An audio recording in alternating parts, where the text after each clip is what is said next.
claro o había alguna duda de lo que estábamos debatiendo? Bien, perfecto.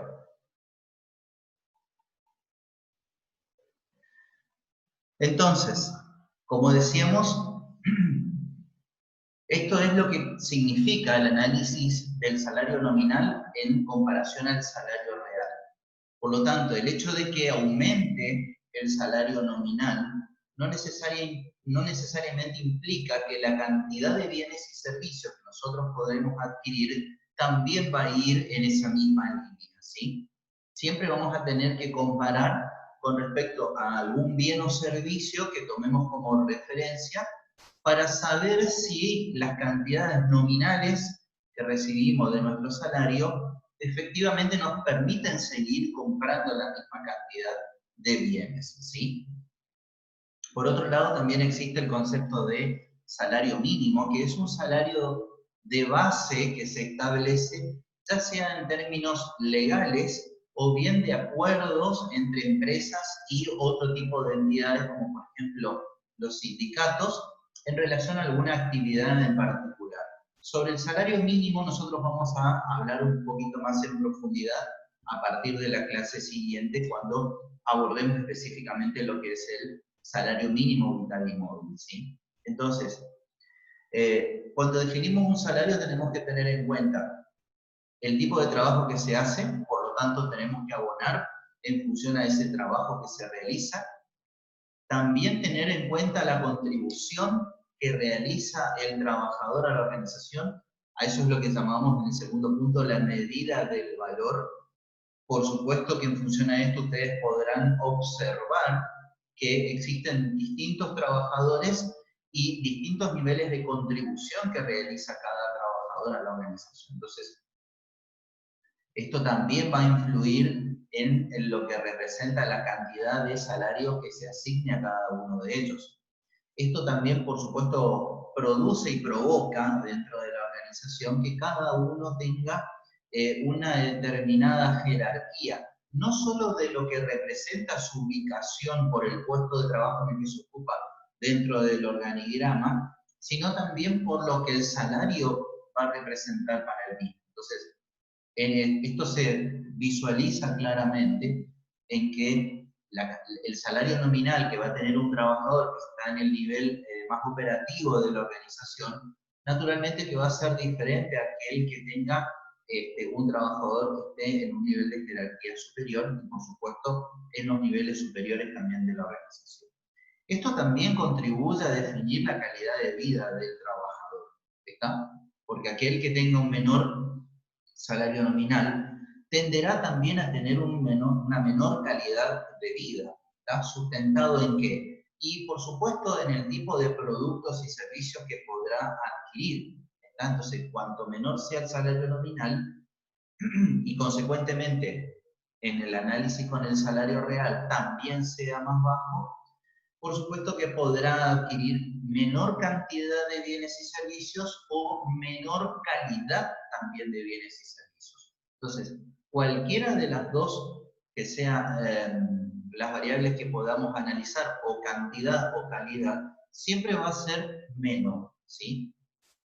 Y tener en cuenta que el salario es la inversión que realiza la organización de forma periódica, ya sea diaria, semanal, mensual, en aquellos que producen para la misma. Entonces, a esto es lo que nos referíamos anteriormente cuando hablábamos de los objetivos también de uno y otro, ¿sí?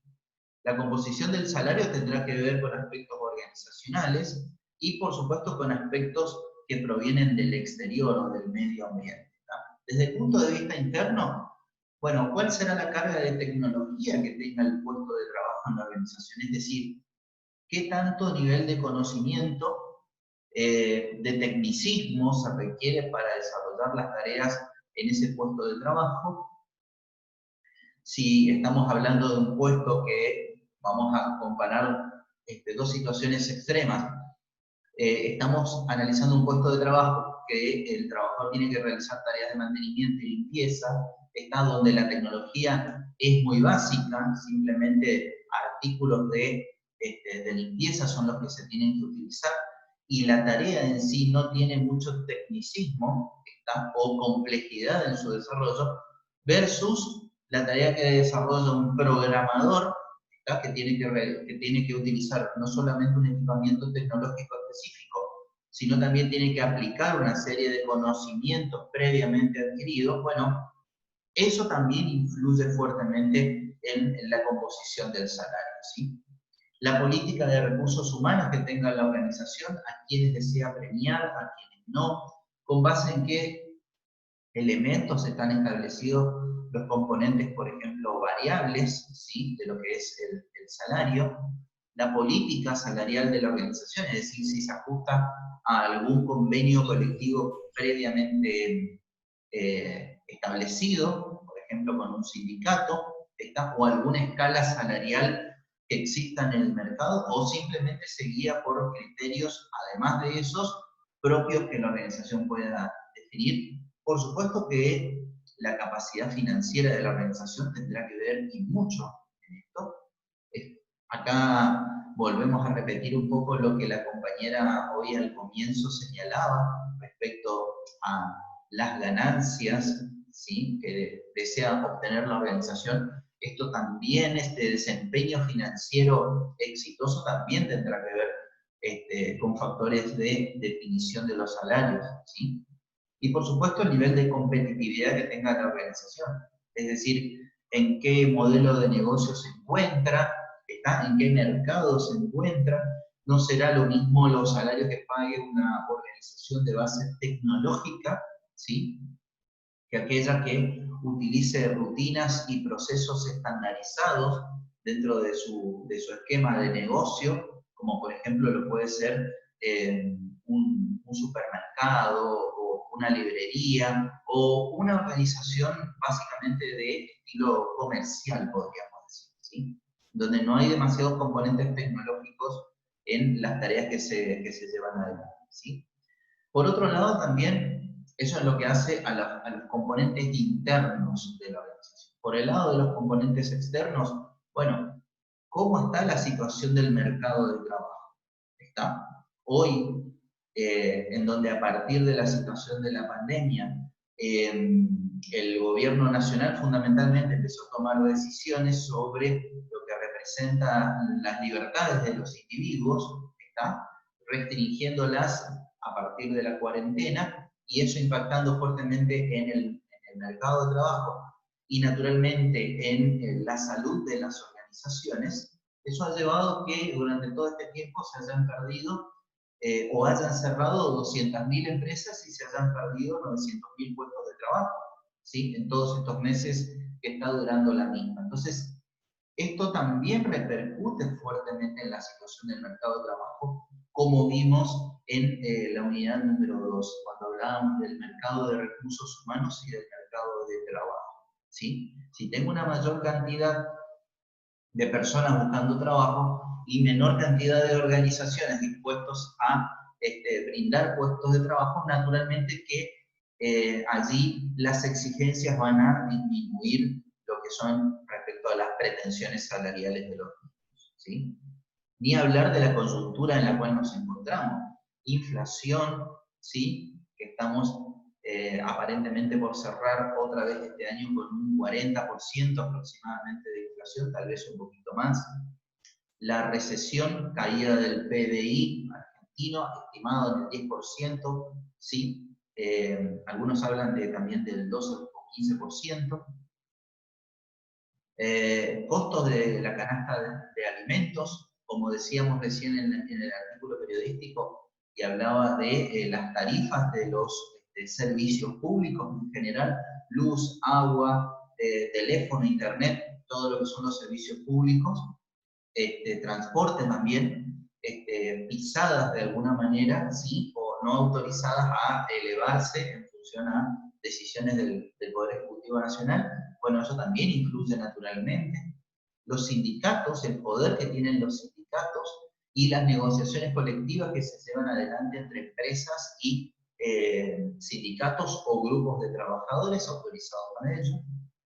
El marco laboral que tenemos, recientemente se dictó una norma para lo que representa las relaciones de trabajo a distancia, ¿sí? También conocida como ley del teletrabajo. Eso es algo que vamos a analizar, está en el transcurso de esta unidad número 5. Bueno, ¿cómo afecta eso a partir de esto que está sucediendo, ¿sí? De los trabajadores no estando físicamente o no prestando físicamente servicio en la organización, sino haciéndolo a través de un trabajo a distancia. Como es por ejemplo, que estoy, en este caso, desarrollando yo. No estoy frente a ustedes en un lugar y espacio físico determinado por la organización, que sería, ejemplo, el aula número 8, ¿sí? Sino que lo estoy haciendo a distancia, es decir, desde mi hogar con un equipamiento que pertenece a quien les está hablando en este momento, ¿sí? La situación del mercado de los clientes, es decir, bueno, cómo aquellos que consumen los bienes y servicios que la organización provee al mercado se encuentran hoy en día. Está aumentando el poder adquisitivo de los mismos, está disminuyendo, los mismos están de alguna manera buscando servicios o productos o servicios alternativos a los que brinda mi organización. Está aumentando la demanda del producto o servicio que yo comercializo. ¿Está? ¿Cómo está la competencia en el mercado? Esto incluso forma parte de lo que el año que viene vamos a trabajar, que es el diagrama de las 5 fuerzas de Porter, ¿sí? En donde en una de ellas se analiza esto, cómo es la rivalidad en el mercado, ¿está? Entre los distintos competidores. ¿Cómo están las otras organizaciones? ¿Cómo están afrontando esta situación o de alza o de baja de lo que representan las actividades económicas, ¿sí? Entonces, también en comparación a lo que ellos están haciendo, ¿cómo me está yendo a mí como organización? ¿Sí? ¿Vamos bien hasta acá? ¿Se va comprendiendo? ¿Hay alguna duda?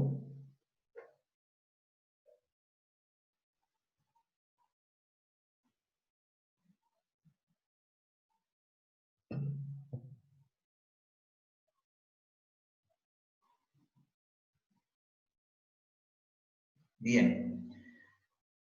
En función a esto, entonces, ¿cómo la organización debería definir su plan o su esquema de remuneraciones? ¿Sí? Allí les voy a dejar un link al final de esta diapositiva. Les dejo también un link en lo que representa la unidad número 5 dentro de lo que es el aula virtual, esta que tiene que ver con lo que hemos leído recién, para que vuelvan a retomar la lectura del mismo. Y luego, si ustedes quieren, les dejo también el enlace a ese documento del INDEC, ¿sí? Que habla de la evolución de los salarios, ¿está? Del mes de junio, que es el último que se tiene, ¿está? Como para que también lo vayan leyendo. Es un informe muy cortito que también muestra cómo fueron evolucionando los salarios, tanto en el sector público como en el sector privado. Entonces, ¿qué debemos tener en cuenta? Bueno, el equilibrio interno frente al externo, es decir, cómo se presentan los distintos componentes que hacen a la organización de todo lo que estuvimos mencionando recién, el avance de la tecnología dentro de la organización, el desarrollo de nuevas unidades de negocios dentro de la misma. Por el otro lado, afrontando una situación como la que estamos atravesando, la reducción de las actividades de la organización, eso también va a tener un impacto fuerte en lo que es el equilibrio interno, y cómo también vemos afuera al mercado externo, ¿no es cierto? Es decir, a las otras organizaciones, a la competencia. ¿Están tomando recursos humanos? ¿Qué tipo de sueldos y salarios están pagando? ¿Están despidiendo gente? ¿Qué está sucediendo con esos trabajadores? ¿Sí? Por eso tenemos que analizar qué es lo que pasa internamente en la organización. Nos estamos desarrollando, nos estamos achicando, versus qué está pasando afuera. El mercado, los competidores, se están desarrollando, están disminuyendo sus actividades, están tratando de subsistir ante esta actual situación que estamos atravesando, ¿sí? Por otro lado también, ¿qué tengo que definir, ¿voy a tomar una remuneración fija? ¿Voy a tomar una remuneración variable?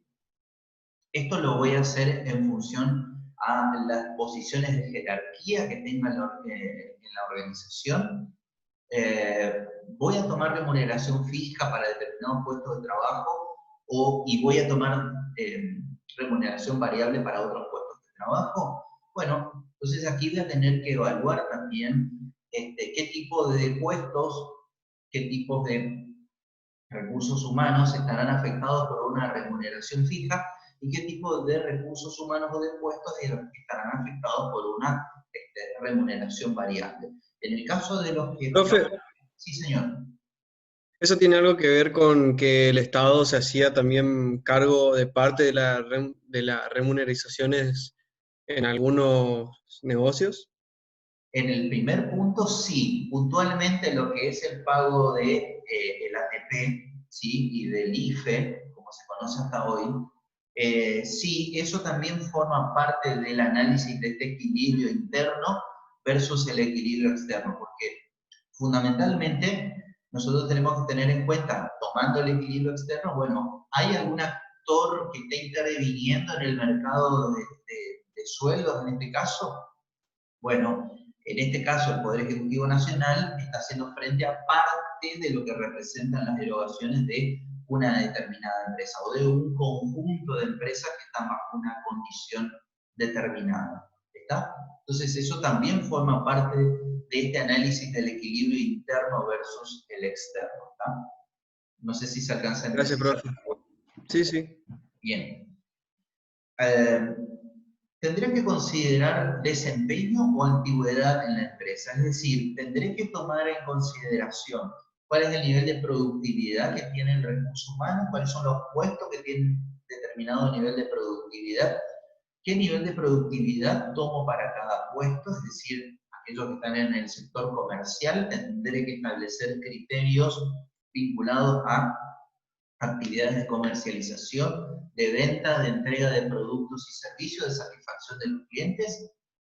Aquellos que estén en niveles de producción, por ejemplo, tendré que tomar variables que tengan que ver con la disminución de los costos de producción, la rapidez de la producción, la eficiencia, la disminución de accidentes de trabajo o bien de, por ejemplo, tiempos en los cuales se lleva adelante la producción, desperdicios o pérdidas también de producción, o bien tendré que fijar criterios de remuneración en función a la antigüedad. Fundamentalmente en el primer caso están aquellas organizaciones que tienen que ver con la innovación, ¿sí? Y aquellas organizaciones que están expuestas a cambios permanentes, tanto del contexto como de lo que es su propio negocio en el que se encuentra. Por otro lado, aquellas organizaciones más tradicionalistas o enfocadas en aspectos en donde las condiciones en las que se encuentran en el mercado son bastante estables o no cambian con facilidad, ¿está? Fundamentalmente van a guiar sus esquemas de remuneración en función a esto, que tiene que ver con la antigüedad. Entonces, algunas organizaciones podrán decir, bueno, a medida que pase el tiempo, cada año el trabajador irá recibiendo un determinado porcentaje basado en la permanencia que el mismo tenga en la organización. ¿Está? O bien en función a determinados niveles de productividad o de desempeño que se exijan para ese puesto personal. Por otro lado, la remuneración tendrá que ver con el puesto o tendrá que ver con la persona. Por lo tanto, yo puedo definir que determinados puestos de trabajo sean recompensados, remunerados, en función a alguna determinada variable específica, ¿sí? Que tiene que ver con el puesto de trabajo estrictamente, independientemente de quién ejerza o lleve adelante las actividades que ese puesto requiere, ¿sí? Por otro lado, la organización podrá decir, no, bueno, voy a remunerar en función a la persona. Y en este sentido, esto también tendrá que ver con, por supuesto, no solo el nombre y apellido de la persona o el nivel de trascendencia que el mismo tenga en la organización, sino, por supuesto, el nivel de productividad y de relevancia que tenga a partir de los aportes que esa persona haga a la organización. Entonces, yo puedo remunerar en función al puesto, es decir, la persona que trabaja en el sector de limpieza va a recibir tal remuneración, la persona que trabaja como docente, en el caso de la Universidad Popular, recibe tal remuneración, el que trabaja en el sector administrativo recibe tal remuneración. ¿Está? Eso es una remuneración basada en el puesto, independientemente de la persona que se encuentre allí e independientemente de las capacidades y habilidades que la misma posee. Por otro lado, también puede basarse la remuneración en la persona, es decir, en el nivel de contribución que la misma hace a la organización. Entonces, muchas veces también el esquema de remuneraciones plantea un esquema basado en el puesto, pero con determinados componentes basados en la persona. ¿Está? Entonces, si la persona recibe o realiza algún tipo de acción, por ejemplo, excepcional o extraordinaria, puede recibir algún complemento en su remuneración. ¿Sí? Tenemos que tener en cuenta el igualitarismo o el elitismo, y cuando hablamos de igualitarismo, nos hablamos a escalas salariales uniformes para toda la organización, ¿sí? O escalas salariales sectorizadas por niveles o bien por áreas que la organización posee. Entonces, en este sentido, nosotros podemos tener escalas de remuneraciones para toda la organización, en donde, por ejemplo, cuando se otorga un aumento, se otorga por igual a todos los integrantes de la organización, independientemente del nivel en el que se encuentren y del puesto de trabajo que también se encuentren. O bien esto tendrán que sectorizarse en función a las áreas, sectores o tareas que se realizan en cada puesto de trabajo. Entonces, naturalmente que el sector comercial puede tener una escala salarial, el sector producción puede tener una escala salarial, el sector logística puede tener otra escala salarial, ¿sí? Eso es lo que llamamos igualitarismo o elitismo. En el primer caso, esto se da para organizaciones fundamentalmente tradicionalistas y muy estables, ¿sí? En donde tampoco la complejidad del sistema de remuneraciones permite que se lleve adelante de otra manera.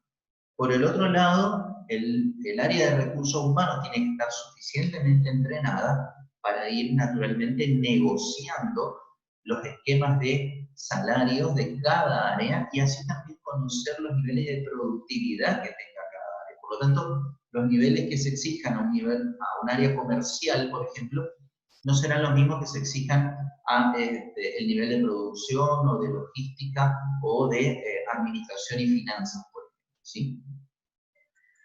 También puede producirse una remuneración por debajo o por arriba del mercado. Esto tiene fundamental relación con lo que hablábamos hace un momento, ¿sí?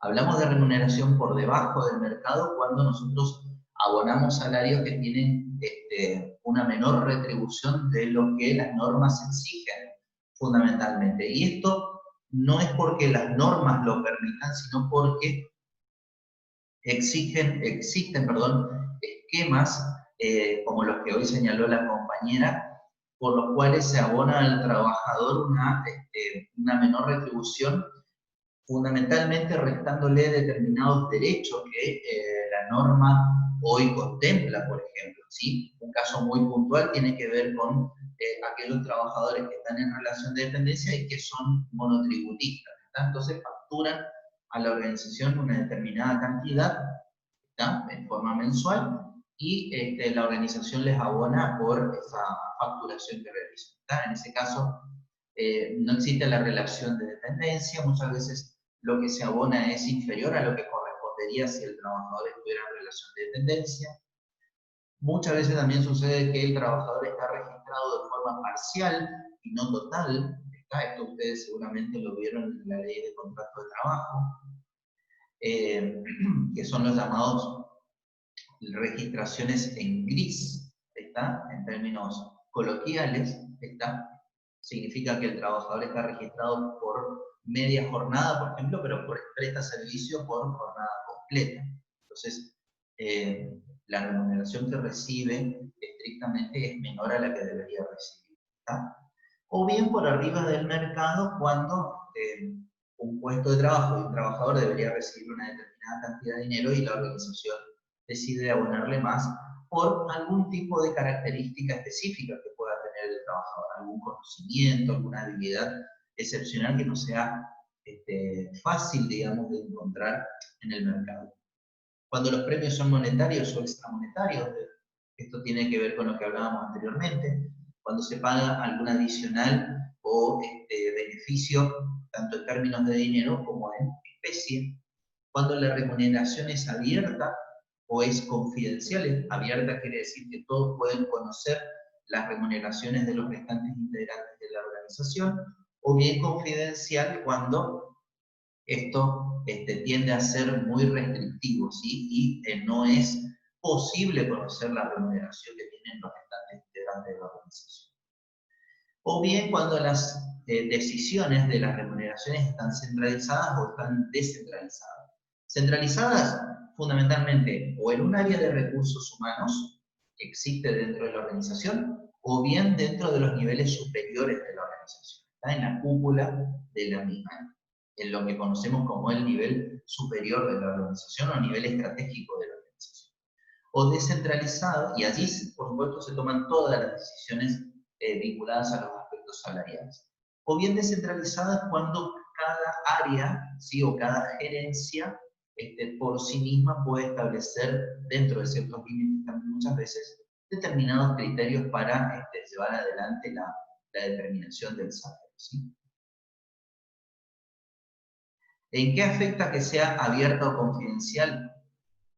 Fundamentalmente en esto, Agustín. Cuando nosotros tenemos una remuneración de tipo abierta, yo puedo conocer qué gana mi compañero de al lado, por ejemplo. ¿Sí? Entonces, si él recibió alguna remuneración adicional, yo puedo saber en qué criterios se basaron para que a él le paguen una remuneración adicional y a mí no. ¿Estamos? O cuánto gana mi superior jerárquico. Y por supuesto también cuáles son los criterios para remunerar a mi superior jerárquico. En cuánto aportamos quienes dependemos de mi superior para que él pueda naturalmente lograr los objetivos de su área y consecuentemente tener algún tipo de beneficio adicional.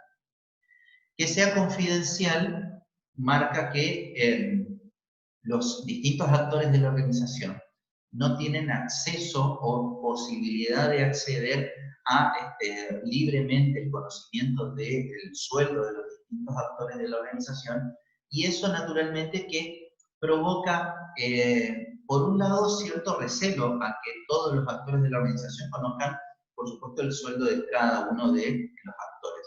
¿Quién es el único que va a tener la concentración de esa información? El área de recursos humanos, ¿sí?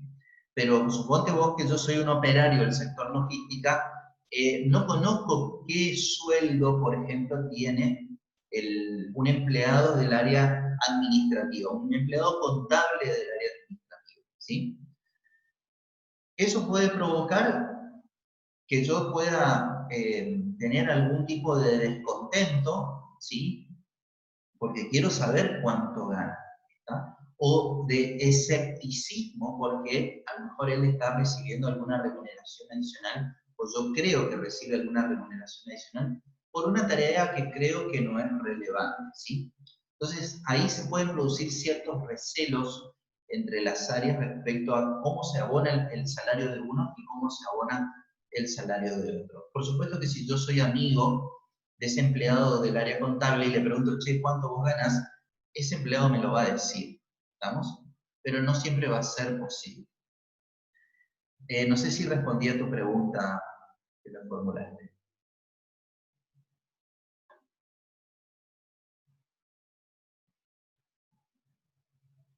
Perfecto. ¿Hay alguna duda hasta acá? ¿Alguna consulta de todo lo que hemos desarrollado? ¿Les quedó algo por...? Bien.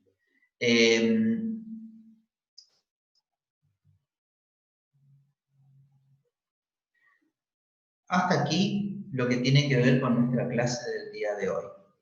Aquellos que se fueron sumando más tarde, les comento que hay un nuevo trabajo práctico en el aula virtual.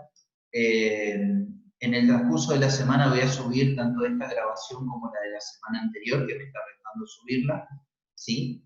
Para que vuelvan a revisar fundamentalmente el comienzo de esta clase y puedan evacuarse alguna duda que tengan sobre las consignas que hacen al trabajo práctico, ¿sí?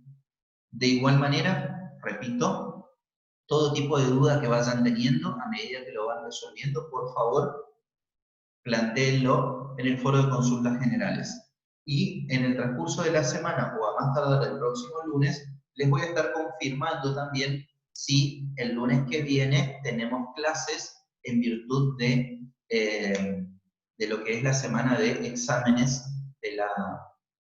de exámenes de las mesas de septiembre, ¿sí? En principio, como les dije, hay una alumna interesada, así que probablemente no tengamos clases, pero de igual manera se lo voy confirmando a medida que tenga novedades. Así que si no hay más dudas y consultas, nos despedimos hasta la próxima clase, que puede ser la semana que viene o la siguiente. Recuerden que la entrega del trabajo es el día 28, ¿sí? Así que cualquier duda que vayan teniendo, por favor, no duden en hacerme las preguntas, ¿estamos? Si no hay más dudas y consultas, entonces nos despedimos hasta la semana que viene o la siguiente. Buen resto de semana para todos. Igualmente, profe, muchas gracias. A ustedes, chicos, hasta luego. Chao, profe. Hasta luego.